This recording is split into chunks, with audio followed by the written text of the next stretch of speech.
নমস্কার বন্ধুরা, আমি এডিএন আর আপনারা দেখছেন এডিএন এডুকেশন।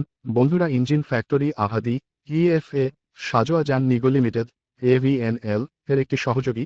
তারা ভারতের অর্জুন মার্ক ওয়ান প্রধান যুদ্ধ ট্যাঙ্কের এমবিটিএস জন্য অর্জুন নামের একটি দেশীয় ইঞ্জিন তৈরি করার পরিকল্পনা করেছে।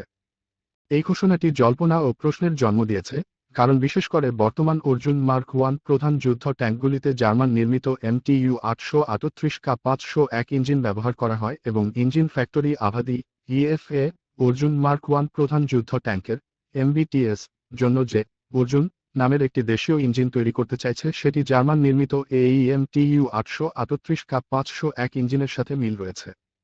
যদিও এফা বা এভিএনএল স্পষ্ট করে বলেনি যে তারা ভারতেই স্বদেশীভাবে রিব্র্যান্ডিং MTU 838K501 ইঞ্জিন তৈরি করবে নাকি নতুনভাবে নিজস্ব টেকনোলজিতে অর্জুন মার্ক ওয়ান প্রধান যুদ্ধ ট্যাঙ্কের এমবিটিএস জন্য অর্জুন নামের একটি দেশীয় ইঞ্জিন তৈরি করবে।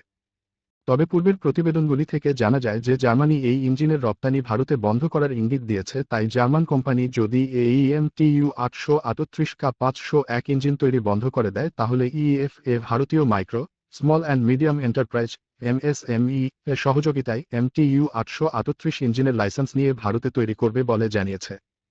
তাছাড়া defence research and development organisation DRDO Arjun mark one প্রধান যুদ্ধ ট্যাঙ্কের MBTS জন্য ডাটরান 15000 নামে একটি ইঞ্জিন তৈরির চেষ্টা চালিয়ে যাচ্ছে। বন্ধুরা, এইভাবে ধীরে ধীরে সবকিছুর স্বদেশীকরণ ভবিষ্যতে ভারতকে আরও শক্তিশালী করে তুলবে। তার কারণ আজ নয়তো কাল নয়তো 5 বছর পরে চীনের সাথে আমাদের যুদ্ধ হবেই হবে।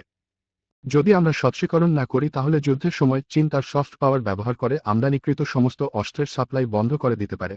কিন্তু যদি আমরা সমস্ত অস্ত্রের স্বদেশীকরণ করে নেই, অর্থাৎ সমস্ত প্রয়োজনীয় অস্ত্র ভারতেই তৈরি করি, তাহলে যুদ্ধের সময় অস্ত্রের সাপ্লাই বন্ধ হয়ে যাওয়ার ভয় থাকবে না। তো বন্ধুরা, এই ছিল আজকের ভিডিও। ভালো লাগলে লাইক, শেয়ার, সাবস্ক্রাইব অবশ্যই করবেন।